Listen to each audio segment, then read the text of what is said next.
Hi, so I'm Joshua Krakow with the Family Alliance Movement. Tonight we're with John Paul. We're going to hear his story and see about how we can help him and his family and all learn. And maybe we can share some similarities in our stories. And please enjoy. So, if you don't mind, John, tell me about your custody situation. How old was your daughter when you started the custody situation? Um, and where was it divorce or were you never married? How'd the whole situation kind of transpire? Let's start there if you don't mind.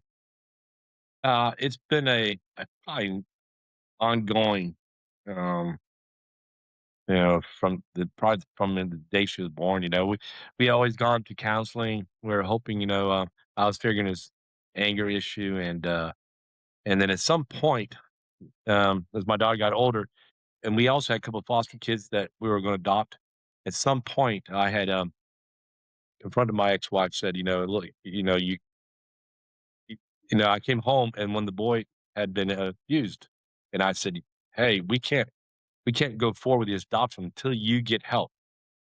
There was markings on the boy, and so at that point, she made some false accusations, and before I knew it, uh, DCF, anything I had said or brought to attention, they would just say it's a civil matter and just leave it at that. And so, and that point, I was able to get custody of my daughter, and more at that young age, they don't really get enmeshed. They don't create any loyalty bonds, and so we were able to have some kind of a balanced parenting time, and but it's still difficult, and just my ex-wife would use the DCF or the court just to weaponize, and we just had constant battles. In this last go around, it's been going about 3 years. She made another false accusations on somebody else, and accusations I was able to prove they were false. I was like one of the accusations, the very last one. I was actually at DCF office showing my license, helping out a gentleman with his Medicare. And they asked me, "Where were you at this time?" I was like, "I was at your office." But the thing is, DCF will not, even though they documented the abuse. I think my ex-wife may have had several DCF investigations, not only with my situation, but with others. There were several on her and just the living conditions of her house or several things, and she was able to get around the system. She was very good about manipulating and changing and and turning the court against me. She knew it. And with the court slow reaction, uh, I was, kind of left, in this limbo. And my daughter eventually became very meshed with and created a trauma bond. And then for 3 years, I had not had really much contact. I mean, we had some scheduled events, but it was she was completely alienated from me, poisoned, as they may say. I had 24 court orders in this last go round, and my ex-wife, previous, would not follow, and the court would never have any severe consequences to uphold its orders. The, the local police department would not enforce the orders, and the local DCF they would not. Even though this is really child abuse, this type of Yeah. this is a severe. Probably the worst child abuse, I believe, because you're really Yeah, we poisoning a have child to commit murder of a parent. 787.03, which is parental alienation doctrine. Um, it's definitely a crime, and yeah, unfortunately, we hear about this situation all the time in the family court system. I personally went through the family court system when I met my daughter when she was 3 months old, and then I was alienated for 13 months. And at 13 months, her mother got Baker acted, and through that, I really ended up learning a lot about the family court system. Um, I during the Baker action, I ended up calling DCF because there were claims that she was getting out of the mental facility, which became very alarming to me. DCF, nobody, it was there. Um, there's no like, hey, you know what? We're going to send an agent if there's a serious situation and a concern for the child. It definitely seems like there's no accountability when you look at the employment history. uh, 50% of DCF employment is turnover every year. So it's really just such a broken system from what I can see, um, that it becomes unfunctioning when you can't maintain employment. They don't pay their agents very well. It's life or death situations. I mean, the family court, as you know, is a civil court, not a criminal court. And then we get criminal accusations. I personally was claimed to be a drug dealer, and that's how I was alienated for 10 months. Um, but then I literally, back in this December, I had a video of my daughter's grandmother threatening to kill my daughter. My daughter is just turned 7 or just turned 8 yesterday. And, in December, a 7-year-old had a tablet, and first time that she ever went to my house, she had this tablet with a video of her daughter of her mother threatening to beat the crap out of her, knock her out, all this stuff. And then, one of the videos was of her grandmother saying, "Move or I'll kill you." And DCF never called back. Nobody is held accountable at all. Like, it just doesn't seem why I don't understand why, there is this criminal, enforcement body that really has no accountability. So did you how often in your experience, how many or actually, let me start with this. How many cases do you think you guys had opened, throughout that?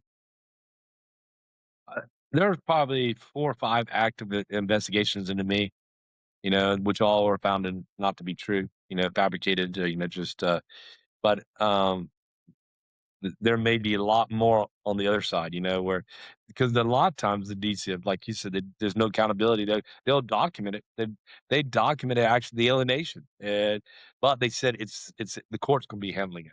You know, Yeah, they just kind of push it off. You know, even though this, I think they recognize this as child abuse, the DCF, but they found out that the civil court, they they just are I guess, I don't know, they don't wanna hold any they don't want I mean, at my point, there's almost they didn't wanna enforce their own orders, you know, I mean, the judge made a comment, it's like, "W why should we have any orders? Nobody's following orders," you know? Calling about the other side, you know, and just, it's just no the judges had no way to enforce their orders. yeah. Did you, uh that was all local in Lee County? Yeah, Lee County. Or okay. Um, Let me ask, so how often or when did the alienation start?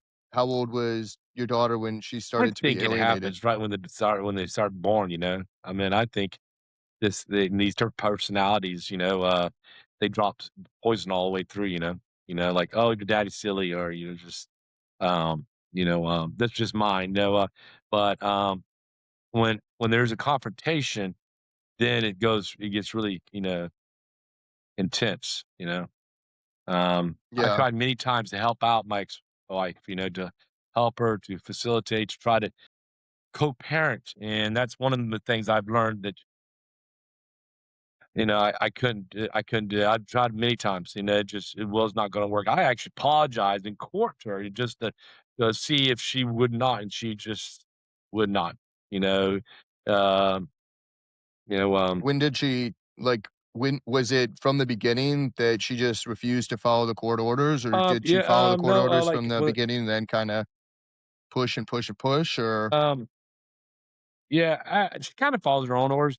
I mean, in this recent what do you call it, the recent one, she just went in there intentionally what she did was file a false accusations and got an injunction against me. There was no proof, nothing at all. The the even at the time, they were gonna dismiss it as a false accusation by the mother, but then, she was able to fabricate more charges, got in buried in hysteria. If they actually look at the evidence, it was almost a joke, it was ridiculous what they did. It was kinda awful what she did. And then, they were to get an injunction against me, even though DCF told her that the injunction was not necessary. She should not get an injunction. And, but then she used the injunction was, it meant the paperwork for the injunction was it just had, like, I don't know how to ex it my daughter wasn't should not even been on the injunction. It wasn't even dealing with her, it was dealing with the one of the other children, and it was a really, far reach. She was she was basically taking some rule and manipulating it, and the courts would not do anything until they go through it. By the time they went through it, it took 3 months. My daughter was already at that point, I would say, what I call a cult. She's living in a hostage situation. But she now became she's doing whatever she could to survive in that toxic environment. And I Yeah, and like it was tragic, at that point, I kind of lost my daughter. She didn't she was placed in the middle of our fight, and that's the last place she wanted to be. And so, yeah, it's a bad situation. That was 3 years ago, and I really haven't, I had some business, but nothing, not like our relationship has been damaged, because of my ex-wife. And yeah, I never was able to restore my parenting time that was already given by the court. The court had already had a, scheduled time, but my ex-wife was not following it. yeah. Did you guys have any, mediators or, parenting coordinators or government items or any court experts involved in your case? Or Um, yeah, I we had I as soon as, the injunction was put on me, I reached out. I knew exactly what was happening, because this is the 3rd time go around with my ex-wife, and, you know, and I reached out to a therapist for my daughter, saying, "Hey, can you come back in, help us?" And then also I reached out to my lawyer, but I also reached out to, the previous parent coordinator to try to get a plan in place to basically to minimize, you know, what I was afraid of might happen, and I was not able to because the court was so slow reacting to the false accusation and dismissing the injunction that I kinda lost my daughter in the process, in this really convoluted, awful process, family court, my and at the same time, DCF wouldn't, own up to its own being weaponized and actually documenting the child abuse and even the court, recognizing the child abuse. I don't know if the judge, I guess they're exempt from child abuse, so they don't really I mean, they become complicit with the other party because they're not enforcing or, they're keeping that child in a very toxic environment. yeah.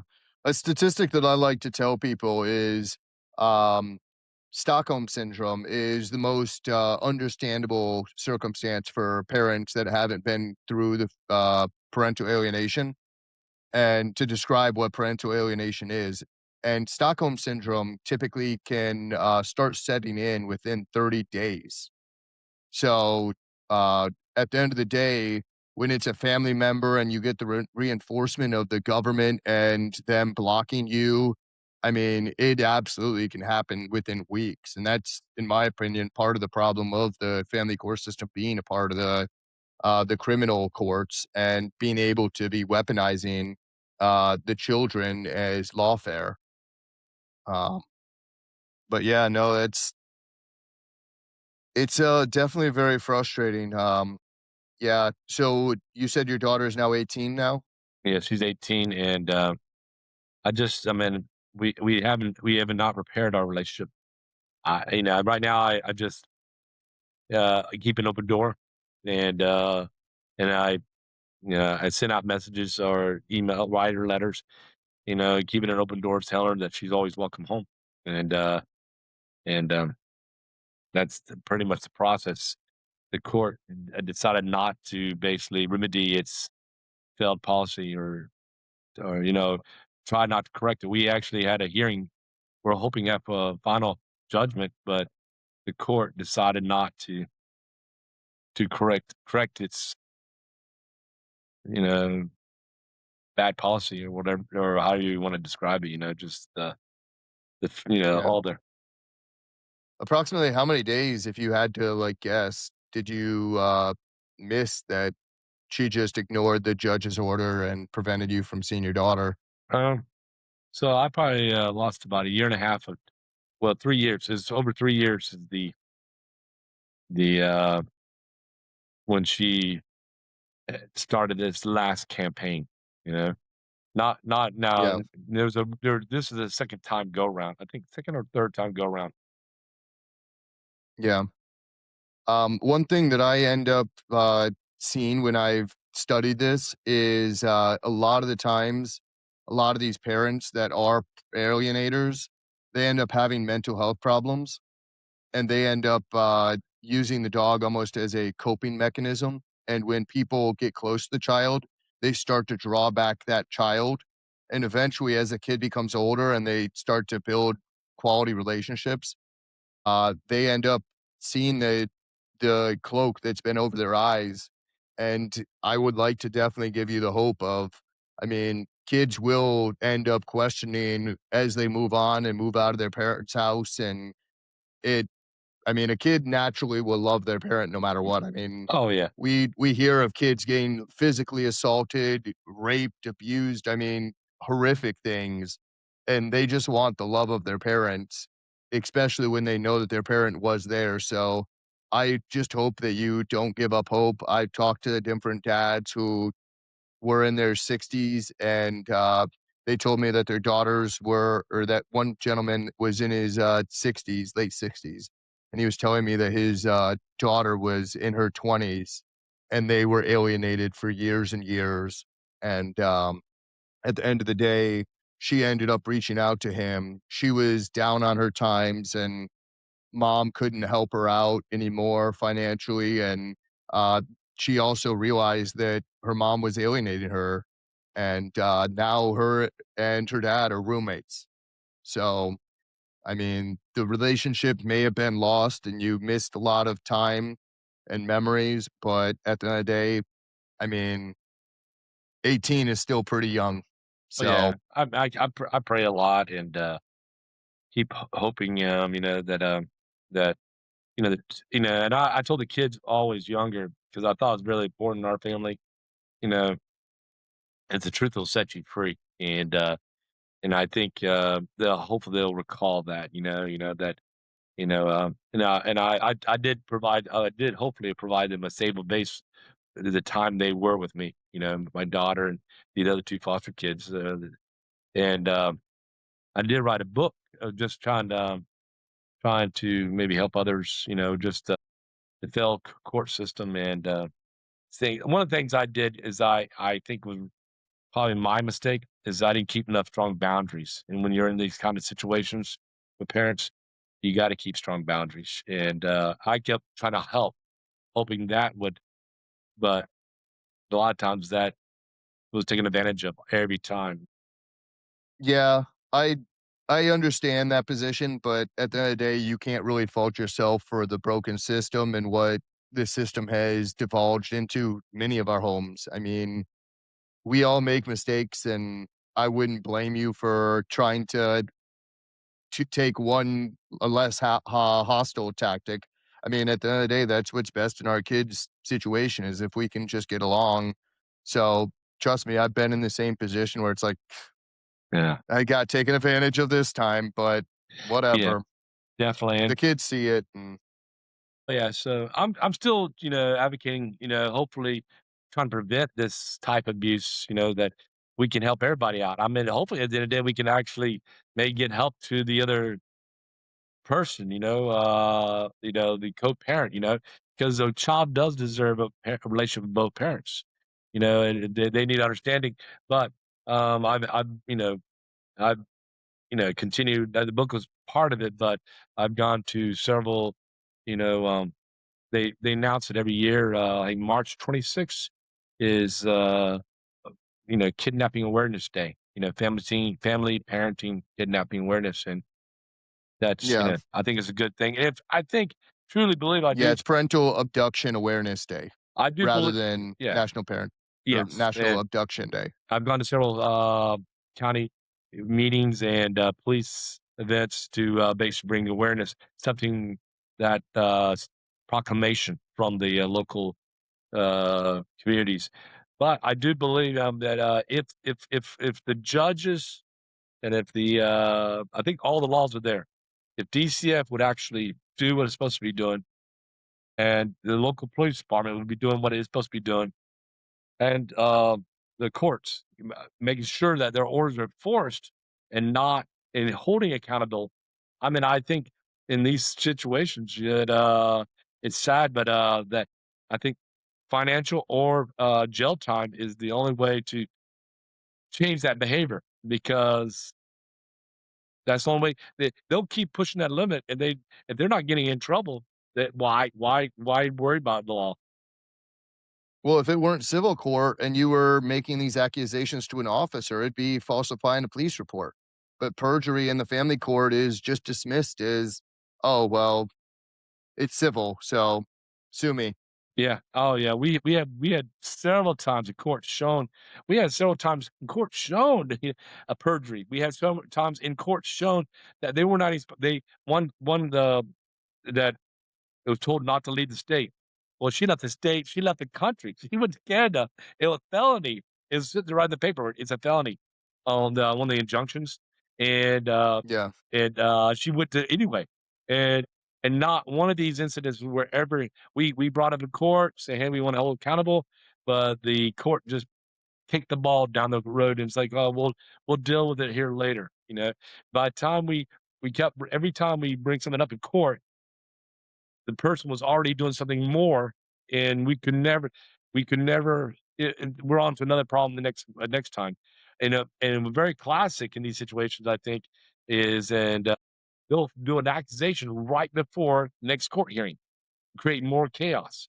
And and one time they were actually throwing the court. The judge says, "Hey, that is a false accusation. The person has an alibi. He's not there," but they didn't care. They just wanted to like that false accusation to cause havoc and chaos, and the damage. They don't care because nobody's going to hold them accountable. They can scream all they want and create the damage, and then so the everybody's kind of thrown off guard, and then we're another 3 months pass. Trying to go through this whole system is just it's it's uh it's very difficult. A lot of praying, and just trying to, you know, uh, bring. I mean, but I think it could be a lot easier if everybody just did their part what the law says, and once that accountability comes in place, not on the groups but of the co-parent, then it actually things would change quickly.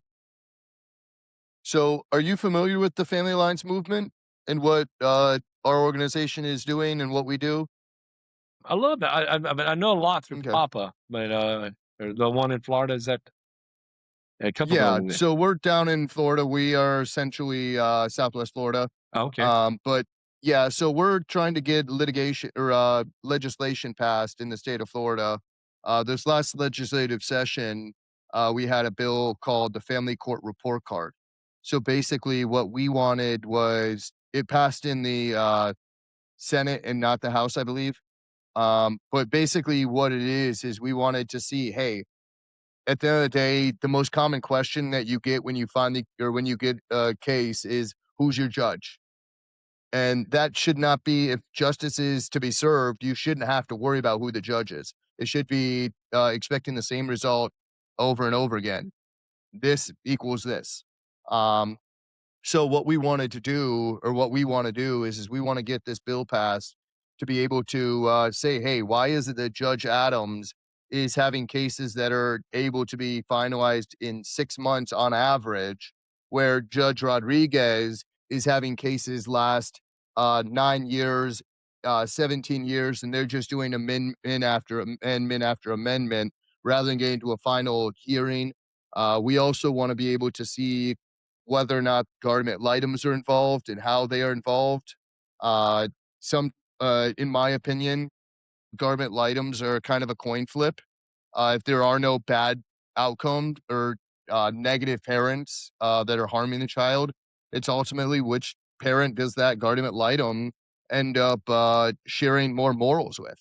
So it could be mom, it could be dad. It just depends on the shared morals and how that outcomes the judge. And then you get the psychological parenting evaluators involved. And in my case, my daughter's mother was meant to, or has mental health problems. And like I said, she got Baker acted. Um, So I had to use a psychological parenting evaluator, which in that case, I was forced to sign a blank contract, or a blank check because the contract stated that they could not tell me uh, how much the fee would be. It was four to $6,000, but we can't really pin it down. But if it's bad, we could get up to like $30,000. And it's like you're going through the family court system, you're already struggling to pay your bills, and then you have a blank check. So at the end of the day, the psychological parenting evaluator that I had ended up getting political on me, and it was really far off. She completely, went against me. What I see is when I've studied a lot of the psychological parenting evaluators, or psychologists in general, a lot of them are extremely liberal, and, they more or less support the idea of government, enabling, and that fathers can be replaced by government subsidies. So you see a lot of these cases where the government items do end up siding with the mothers a lot more than the fathers. Now, our organization is not just for fathers; it is uh, a uh, a problem that both genders have. Um, it's just a system that's very broken.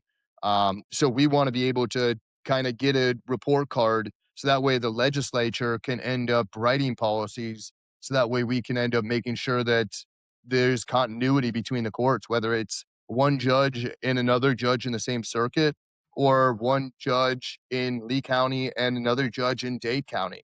I mean, it should be able to get the same result over and over again based on one plus one equals two. I mean, it's split or, 2 minus 1 equals 1 or whatever. You should have, split time sharing equal 50-50 unless if there's actually a crime to the child, in my opinion. What are your thoughts on that, policy? Do you think that that kind of policy would solve some of these issues? And what kind of policy do you think could possibly help get, like, accountability on DCF if you think that DCF is a, needed entity per se? I think I did hear about this policy you talked about um, from people around in the Lee County area, and yeah, it seems like a really good policy that to help bring education, and understanding. Perhaps it will bring um, better understanding to the judges. To understand some of these high conflict cases.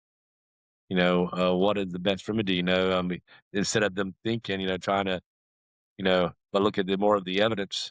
You know, uh, yeah, I think it's yeah, every child wants to love both parents. When a child does not love a parent or rejects the parent outright, there's a major issue, and this sometimes will conflict with the judge, and maybe with this policy, the judge will get the education, understand it, through this system, possibly, that's what I would think, and and but I think, I mean, there's a lot of laws in place right now. If they just follow the law that I think, as you pointed out earlier, that, all these are in place.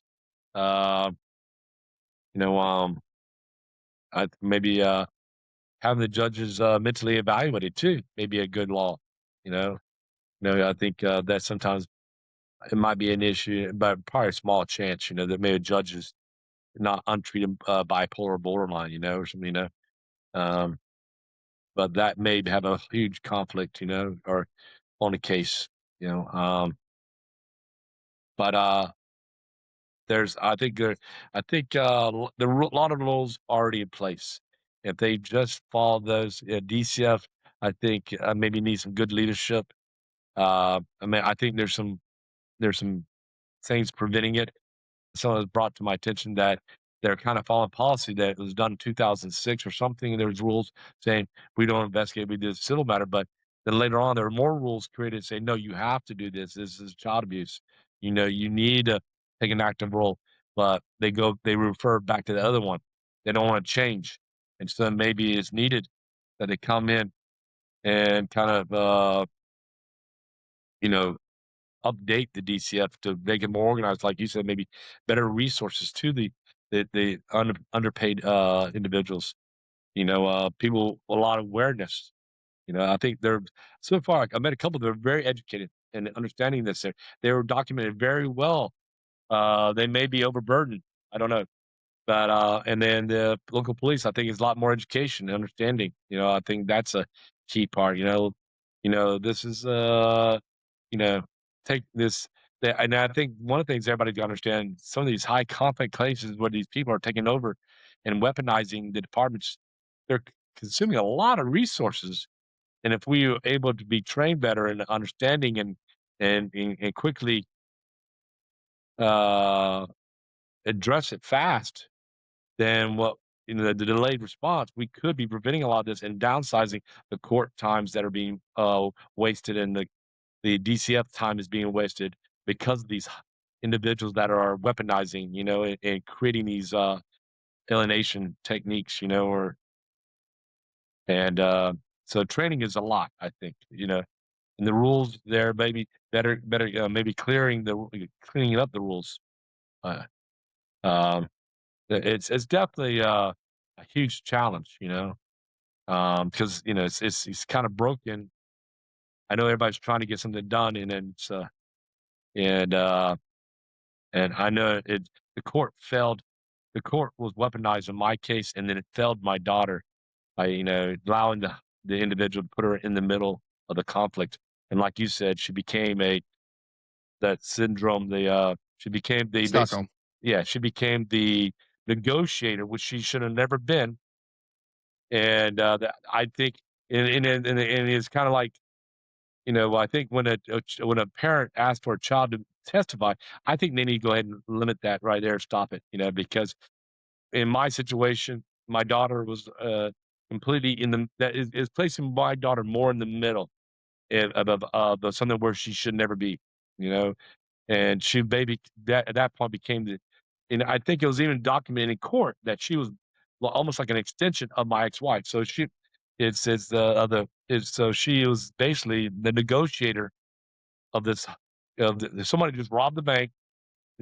She's been placed as the negotiator, and so she became an extension of the other parent.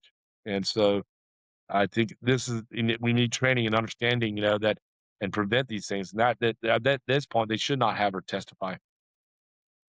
It's a, Yeah. I think, yeah, it's maybe going back, training and understanding, bringing more awareness.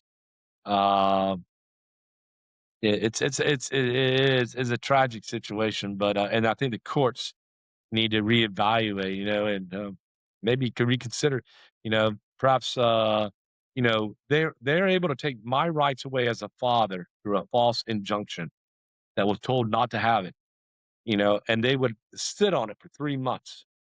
But then they're scared to go ahead and hold her accountable for a thing that we already proven in court that she did, as my co-parent, and that's not right, you know. I mean, I was never found, proven, I guess, innocent before guilty, but we were showed that, hey, she is guilty, consequences, but they never came with the consequences. And with my situation, there was fair false accusations, and I was not, I was actually punished before, as innocent, before I was, shown to be innocent. Is that how it worked? I don't know if I got that right, but You were guilty before proven innocent. yes. So, yeah, and there's the reverse, and that should have never been Yeah. that injunction was abused, and it should have been thrown out right away, and the DCF should have investigated the initial claims of the false accusation, and, 'cause there were 2 DCF involved, one in Orlando, one in here. The one in Orlando said, "Hey, this is a false accusation."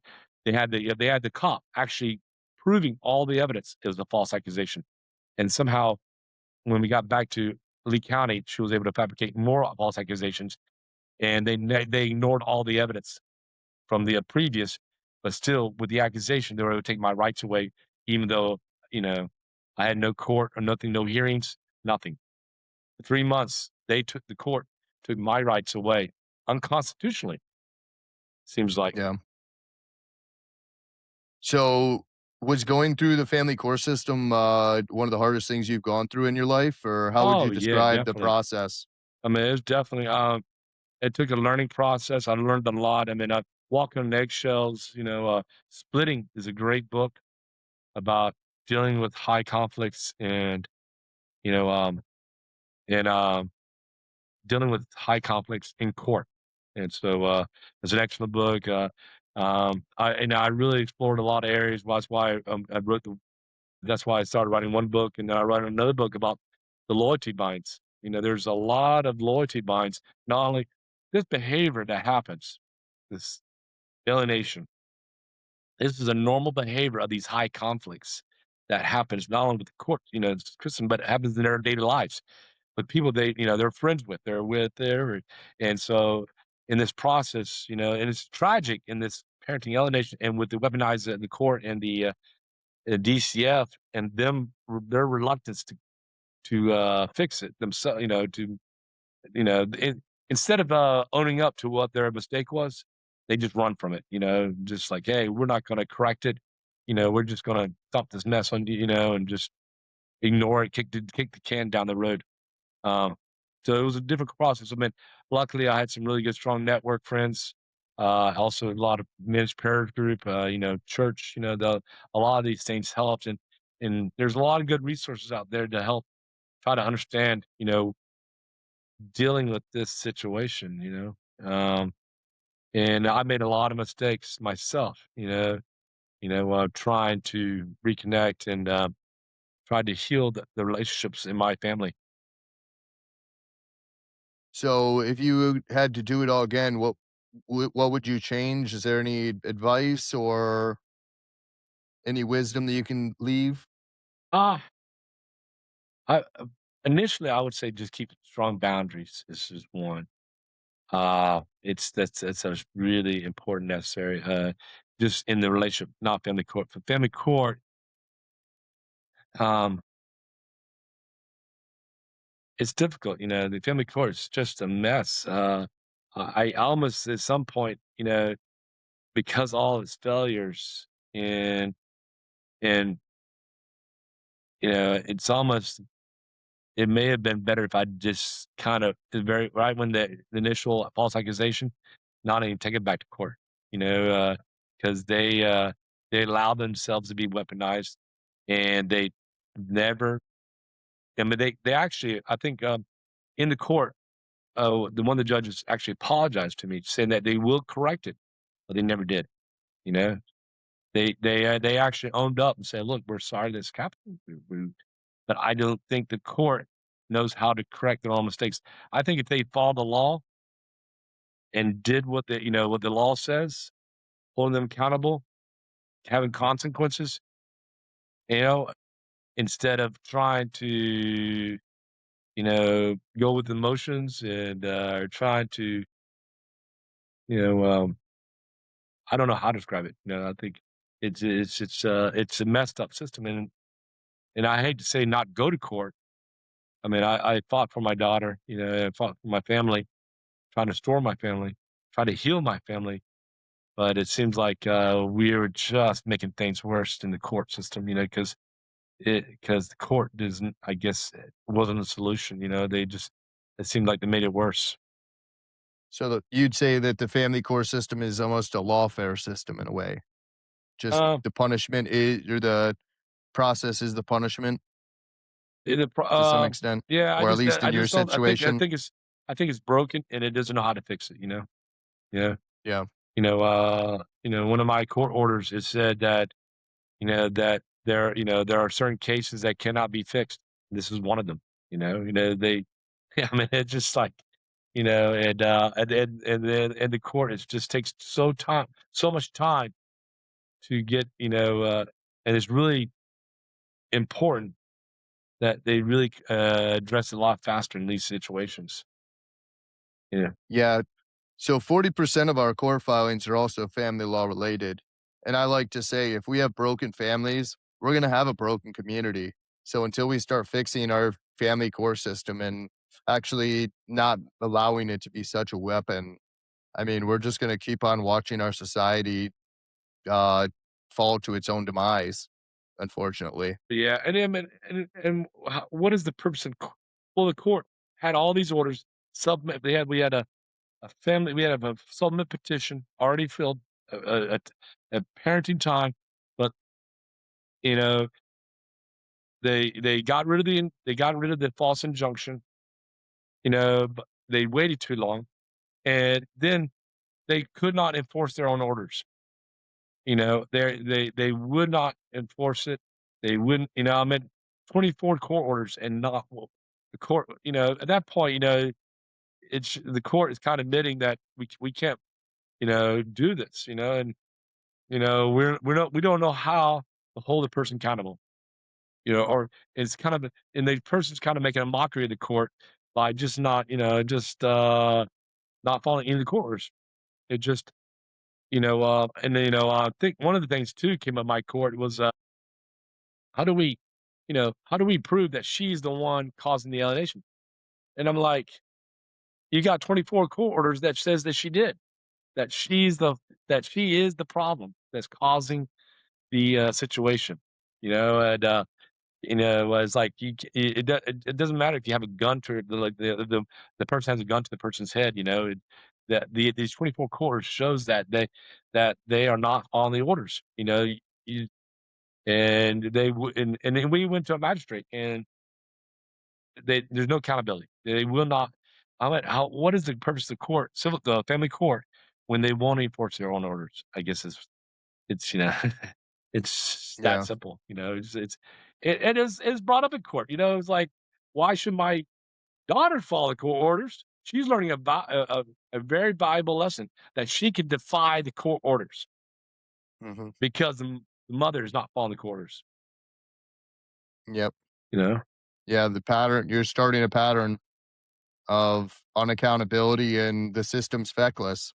Yeah, So, and I think going forward about family healing and family, you know, going forward, and I hope I pray one day that I'll be able to heal my family, from I mean from all this. I think it's really important that people understand this is a generational curse. Now that I was reading in some other books that my daughter probably was alienated from me. It is a good chance that she will be alienated when she gets older. And as he said, it's almost a 50% chance that she will fall in the same trap. That this is becoming, once this happens, this behavior sets up, and not corrected because of whatever actions by the family core or by DCF or by the high conflict individual, the co-parent, that this becomes a big danger. I was just reading some of the other victims that I guess right now really is kind of I think is really good. We're seeing a lot of victims of parenting alienation coming out saying I'm a victim. I think I can count 5 or 6 that are now very popular on YouTube that are saying, I had been a victim. I was alienated from my father or mother, and I had no idea. I think one of the most ones in I got a good impression is when I was 9 years old, I accepted a lie, and it then for 20 years I was estranged from my parent, and then it took me 20 years to finally heal. And that's sad, but I think that's great that that's coming out. People can understand that this is child abuse. This is horrible, and that there's a lot that happens to these children, as they grow up, and it takes years.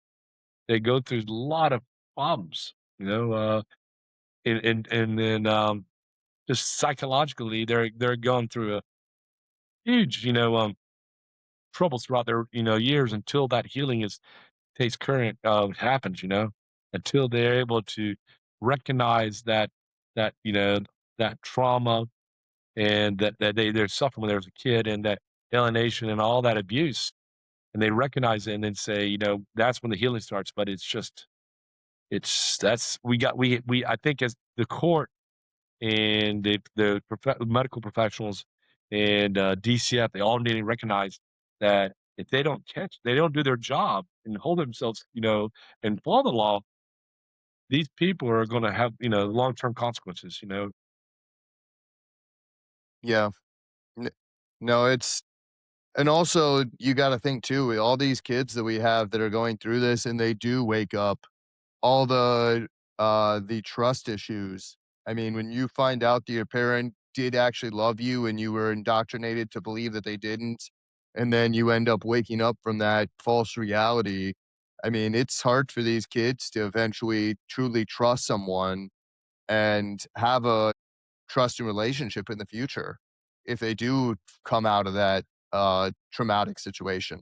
Yeah, it takes So, years of healing, we really need to address it faster and providing them the safe place where they can love both parents, where, they can, understand their role with both parents. They may not have, you know, they may not have a, understand, like, one parent may not be able to love them unconditionally because whatever situation, but they can understand it, and the healing occurs, they can be open and free and not have that abuse of saying you can't love this parent because I'm not going to love you or something, conditional love, you know. yeah. And so, Yep. but yeah, we if we can, that's really what we need to. Everybody needs to understand, and we need to address it. And then that's the reason why we have to follow the laws that are already in place, and have the consequences, and to be able to hold these and act quickly, to stop it because it's just it's tough on a child, and as they gain and grow older, it takes longer, and then it takes a long time for the family to heal. Yep. Okay. Well, John, it was a pleasure talking with All you. right, Josh, I Did you have appreciate it. anything else that you wanted to talk about, or No, do you think we covered it pretty well? yeah, I hopefully I was helpful. And I don't know if you know, hopefully I was able to give some information that's useful. Every situation is a little bit slightly different, but it really, it's almost they still kind of fall in a cookie cutter shape. Yeah. Especially with alienation, it unfortunately happens too often, and too many parents lose so much time with their kids and memories. And, but yeah, like I said earlier, at the end of the day, those times, they they were the times when they were developing and the formative years, but at the end of the day, we don't stop learning as we get older. I mean, I'm 37 years old now, and, yeah, I'm still learning every day, so, But yeah, I'm hoping keep going forward and trying to get yep, better each day.